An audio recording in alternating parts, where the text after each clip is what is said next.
Hello students, आज के lecture में हम जो आइसोमेरिज्म थी उसका सेकंड पार्ट। आइसोमेरिज्म में हमने स्टार्ट किया था समावयवता जो होती है आइसोमेरिज्म, उसका हमको स्ट्रक्चरल आइसोमेरिज्म पढ़ चुके थे हम।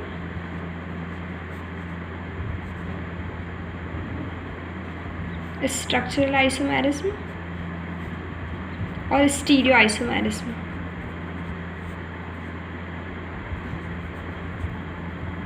स्टीरियो आइसोमेरिज्म जो है उसको फर्दर दो में क्लासीफाई किया था, ज्योमेट्रिकल आइसोमेरिज्म और ऑप्टिकल आइसोमेरिज्म। ज्योमेट्रिकल मतलब ज्यामितीय समावयवता और ऑप्टिकल मतलब प्रकाशिक समावयवता, हिंदी में जिसको बोला जाता है प्रकाशिक समावयवता। ठीक है, ऑप्टिकल आइसोमेरिज्म। देखो, समावयवता को दो में डिवाइड किया गया है, संरचनात्मक समावयवता, त्रिविम समावयवता। संरचनात्मक के 6 पार्ट थे, वो हम कंप्लीट कर चुके हैं, 6 पार्ट। ठीक है, और स्टीरियो आइसोमेरिज्म त्रिविम समावयवता जो इसको फर्दर दो में क्लासीफाई किया, ज्योमेट्रिकल आइसोमेरिज्म जिसको हमने सिस ट्रांस समपक्ष विपक्ष समावयवता भी बोला। ठीक है, और इसके हमने सारे एग्जाम्पल कर लिए हैं। और जो ऑप्टिकल आइसोमेरिज्म प्रकाशिक समावयवता, ये आज हमको करना है। ठीक है, तो देखो ऑप्टिकल आइसोमर्स क्या होते हैं, ऑप्टिकल आइसोमेरिज्म क्या होती है कि ऐसे कोऑर्डिनेशन कॉम्प्लेक्सेस जो प्लेन पोलराइज्ड लाइट को, मतलब समतल ध्रुवित प्रकाश को, प्लेन पोलराइज्ड लाइट जो होती है उसको क्लॉकवाइज या एंटी क्लॉकवाइज अगर घुमा देते हैं तो ऐसे कॉम्प्लेक्स जो हैं उनको ऑप्टिकल आइसोमर्स कहते हैं और इनकी इस प्रॉपर्टी को ऑप्टिकल आइसोमेरिज्म कहते हैं। मैं वापस रिपीट कर रही हूँ कि वो कोऑर्डिनेशन कॉम्प्लेक्स जो समतल ध्रुवित प्रकाश के तल को बाएं ओर या दाईं ओर घुमा देते हैं उनको प्रकाशिक समावयवी ऑप्टिकल आइसोमर्स कहते हैं और इस फिनोमिना को ऑप्टिकल आइसोमेरिज्म कहते हैं। कोऑर्डिनेशन कॉम्प्लेक्सेस जो प्लेन पोलराइज्ड लाइट को क्लॉकवाइज या एंटी क्लॉकवाइज डायरेक्शन में घुमा देते हैं वो ऑप्टिकल आइसोमर्स कहलाते हैं और इस फिनोमिना को ऑप्टिकल आइसोमेरिज्म कहते हैं। और ये जो भाई किस तरीके से प्लेन पोलराइज्ड लाइट को क्लॉकवाइज एंटी क्लॉकवाइज घुमाया जाता है, ये एक्सपेरिमेंटल होता है। ठीक है, तो इसको मैं थ्योरेटिकल तुमको नहीं बता सकती, ये एक्सपेरिमेंटल है। अब देखो, जो कोऑर्डिनेशन कॉम्प्लेक्स जो प्लेन पोलराइज्ड लाइट को क्लॉकवाइज घुमाता है, क्लॉकवाइज मतलब कि घड़ी की दिशा के अकॉर्डिंग, ठीक है, जो क्लॉकवाइज घुमाता है उसको डी या प्लस फॉर्म बोला जाता है। ठीक है, और जो एंटी क्लॉकवाइज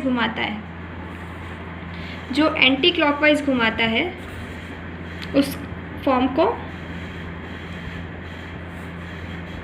एल फॉर्म या माइनस फॉर्म बोला जाता है। ठीक है, अब देखो एक और इसके अंदर है कि जो प्लेन पोलराइज्ड लाइट को जिनमें सिमेट्री एलिमेंट एब्सेंट होता है, सिमेट्री एलिमेंट मतलब कि जिनमें सममिति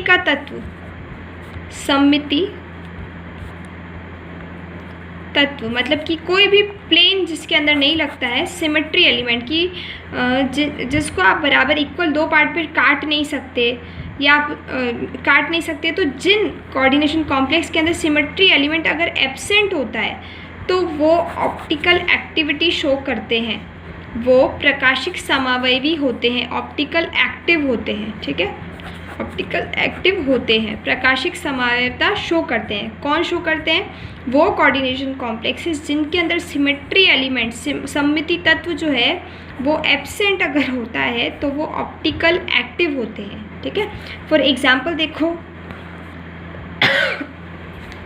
फर्स्ट हो गया टेट्राहेड्रल कॉम्प्लेक्स। ठीक है, टेट्राहेड्रल कॉम्प्लेक्स। ठीक है, अब देखो टेट्राहेड्रल किस कॉम्प्लेक्स जो है वो किस तरीके से ऑप्टिकल आइसोमेरिज्म शो करते हैं। मैंने यहाँ पे एक मेटल लगा दिया। ठीक है, मेटल में 4 लिगेंड लगा दिए, चारों अलग अलग हैं, A, B, C और डी। मेटल है, मेटल में 4 लिगेंड है, ए बी सी डी, चारों अलग अलग है। अब टेट्राहेड्रल कॉम्प्लेक्स का 3D मैं आपको बता चुकी हूँ, आप कहीं से भी काट के देखो, इसको इक्वल 2 पार्ट में आप डिवाइड नहीं कर सकते। जैसे आपने यहाँ बीच में से काटा तो इधर डी कोई अलग लिगेंड है, बी कोई अलग लिगेंड है, तो आप कहीं से भी इसको इक्वल 2 पार्ट में डिवाइड नहीं कर सकते, नहीं काट सकते। मतलब कि इसमें सिमेट्री एलिमेंट जो है वो एब्सेंट है, सममिति तत्व जो है, सिमेट्री एलिमेंट जो है वो इसमें एब्सेंट है। एब्सेंट है मतलब कि ये प्लेन पोलराइज लाइट को क्लॉकवाइज या एंटी क्लॉकवाइज घुमा देगा। मतलब कि ये और इसकी मिरर इमेज, ये क्लॉकवाइज घुमाएगा तो इसकी मिरर इमेज जो है वो anticlockwise plane polarise light को घुमा देगी। ये इसका मिरर हो जाएगा, मिरर इमेज, ये इसका इमेज हो गया। तो एक प्लेन पोलराइज लाइट को क्लॉकवाइज घुमाएगा और एक एंटी क्लॉकवाइज घुमाएगा। कौन सा क्लॉकवाइज घुमाएगा, कौन सा एंटी क्लॉकवाइज घुमाएगा, ये एक्सपेरिमेंटल होता है, ठीक है। तो ये फर्स्ट एग्जांपल हो गया कि टेट्राहेड्रल कॉम्प्लेक्सेस जो होते हैं, जिनमें चारों लिगेंड जो है वो अलग अलग अगर हैं और तो वो सिमेट्री, और उसमें सिमेट्री एलिमेंट एब्सेंट है, तो वो ऑप्टिकल एक्टिव है, ठीक है। नेक्स्ट एग्जांपल देखेंगे इसका।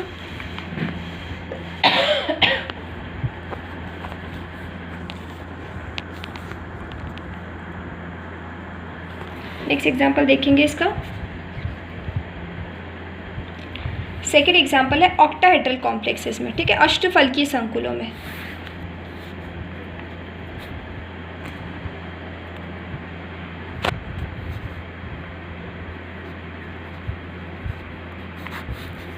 अष्टफलकीय संकुल में किस तरीके से है ऑक्टाहेड्रल कॉम्प्लेक्स में,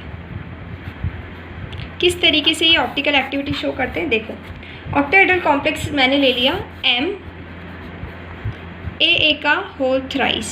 इसका मीनिंग ये है कि मेटल है और ए मतलब बाइडेंटेड लिगेंड है और उसकी दोनों जो डोनर साइट है वो सेम है। कितने बाइडेंटेड लिगेंड है, 3 है। जैसे बाइडेंटेड लिगेंड ले लिया इथाइलिन डाइअमीन, EN ले लिया, ठीक है, इथाइलिन डाइअमीन। इथाइलिन डाइअमीन का स्ट्रक्चर ये होता है CH2 CH2 NH2 और NH2, ये हम पहले डिस्कस कर चुके हैं, ठीक है। अब देखो ऑक्टाहेड्रल कॉम्प्लेक्स है, मतलब कि 6 डोनर एटम्स है, इसके 6 लिगेंड्स है। तो यहाँ बीच में मेटल लगा हुआ है, या इसका एग्जाम्पल मैं इस तरीके से बताऊँ, 6 इस तरीके से डोनर एटम्स है। इसका एग्जाम्पल हो जाएगा CO EN का होल थ्राइस, ठीक है। CO कोबाल्ट हो गया, EN बाइडेंटेड लिगेंड है, इथाइलिन डाइअमीन और 3 है। अब देखो किस तरीके से ये ऑप्टिकल एक्टिविटी शो करता है। ये कोबाल्ट है, ये इसकी 4 डोनर एटम, ये 5वां और ये 6ठा, ठीक है। अब एक इथाइलिन डाइअमीन इसके और इसके बीच में जुड़ा हुआ है, एक इथाइलिन डाइअमीन इसके और इसके बीच में जुड़ा हुआ है, एक इथाइलिन डाइअमीन इसके और इसके बीच में जुड़ा हुआ है। जब आप इसको 3D में देखोगे तो आप देखो कहीं से भी इसके अंदर प्लेन नहीं लग रहा, प्लेन नहीं लग रहा, मतलब कि ऑप्टिकल एक्टिविटी शो कर रहा है। मैं यहाँ लिख रही हूँ प्लेन एब्सेंट, प्लेन एब्सेंट है तो ये ऑप्टिकल एक्टिव है, ऑप्टिकली एक्टिव हो गया। ए से एब्सेंट, ए से एक्टिव, इस तरीके से याद कर लीजिए, ठीक है। मतलब कि प्रकाशिक समावयवी है ये। तो ये और इसकी मिरर इमेज, ये और इसकी मिरर इमेज, तो इसकी मिरर इमेज देखो इस तरीके से बनेगी। ये कोबाल्ट हो गया, ये EN हो गया और ये इस तरीके से EN हो गया, ठीक है। ये इसका एग्जाम्पल हो गया। इसका नेक्स्ट एग्जाम्पल देखो इस तरीके से होगा CO। अब मैं इथाइलिन डाइअमीन की जगह ऑक्सीलेटो भी ले सकती हूँ, ऑक्सीलेटो का होल थ्राइस। अब EN की जगह कुछ नहीं, सिंपल ऑक्सीलेटो आ जाएगा। तो ये कोबाल्ट, यहाँ ये ऑक्सीलेटो लगा दिया OX, ठीक है। आप चाहो तो पूरा का पूरा लिगेंड भी यहाँ पर बना सकते हो, लिगेंड का स्ट्रक्चर आपको पता है। तो ये और ये इसकी मिरर इमेज,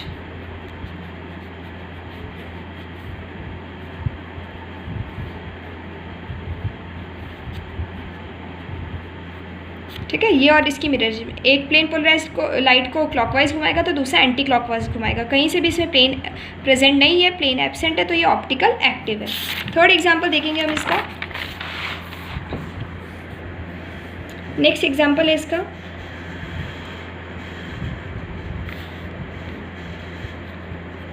M AA का होल ट्वाइस एक्स और वाई, ठीक है। एम ए का होल ट्वाइस एक्स और वाई, ए मतलब वही बाइडेंटेड लिगेंड है और दोनों जो डोनर साइड्स है वो सेम है। अब देखो इसकी दो फॉर्म हो सकती है, सिस भी हो सकती है, ट्रांस भी हो सकती है, ठीक है। पहले मैं अब इसकी दो फॉर्म है, सिस फॉर्म भी हो सकती है और इसकी ट्रांस फॉर्म भी है। दोनों ही फॉर्म के अंदर प्लेन एब्सेंट होता है, दोनों ही फॉर्म में प्लेन एब्सेंट होता है, मतलब कि दोनों जो है वो ऑप्टिकल एक्टिव होंगे।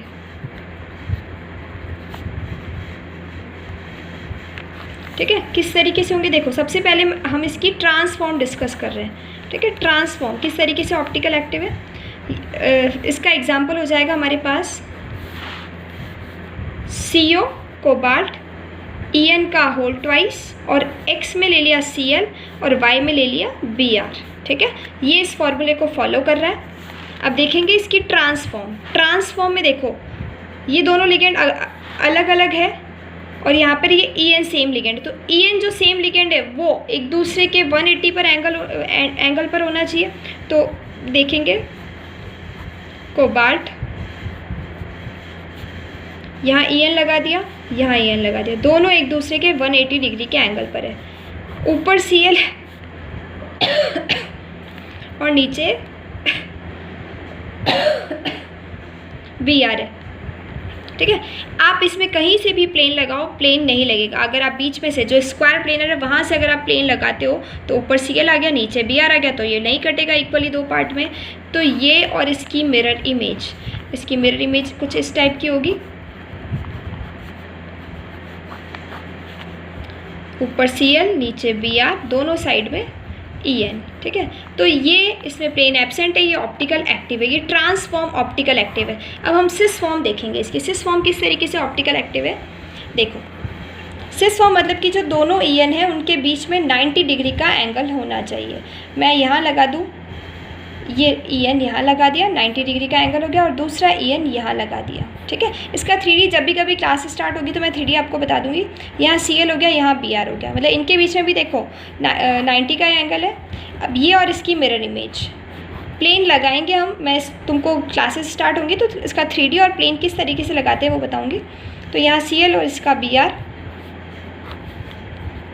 En हो गया यहाँ पर ये En हो गया। अब देखो इसमें प्लेन एब्सेंट है, प्लेन एब्सेंट मतलब कि आप अगर इमेजिन कर सकते हो तो आप करके देखो एक बार, इसमें प्लेन कहीं से भी नहीं लगेगा, तो प्लेन एब्सेंट हो गया, तो ये ऑप्टिकल एक्टिव हो गया, ठीक है। मतलब कि प्रकाशिक समावयवता ये शो कर रहा है, ठीक है, और ये आपस में प्रकाशिक समावय भी है। ये यहाँ तक का टॉपिक आपका कंप्लीट होता है। एक एग्जाम्पल और है इसका, वो डिस्कस करते हैं। देखो नेक्स्ट एग्जाम्पल है इसका, M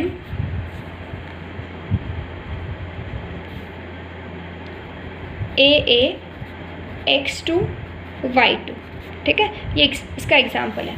इस एग्जाम्पल को या इस फॉर्मूले को फॉलो कर रहा है CO En देखो इथाइलिन डाइअमीन हो गया, एक ही है ये। X2 मतलब कि NH3 का होल ट्वाइस ले लूँ मैं, और Y2 मतलब कि Cl2 ले लूँ। ये इस फॉर्मूले को फॉलो कर रहा है। अब किस तरीके से है ये देखो, इसकी ये कोबाल्ट सेंट्रल एटम है, इथाइलिन डाइअमीन यहाँ लगा दिया En, NH3 दोनों के बीच में 90 का एंगल है, Cl ठीक है, 90 डिग्री का एंगल है ये, और इसकी मिरर इमेज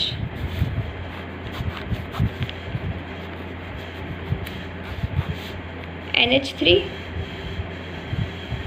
यहाँ NH3 Cl और यहाँ En। ये देखो ये इसकी सिस वाली फॉर्म है, तो यहाँ इसकी सिर्फ सिस वाली जो फॉर्म है वो ही, उसमें ही प्लेन एब्सेंट है। इसकी जो ट्रांसफॉर्म होगी उसमें प्लेन प्रेजेंट होगा, मतलब इसकी सिस फॉर्म ही ऑप्टिकल एक्टिव होगी।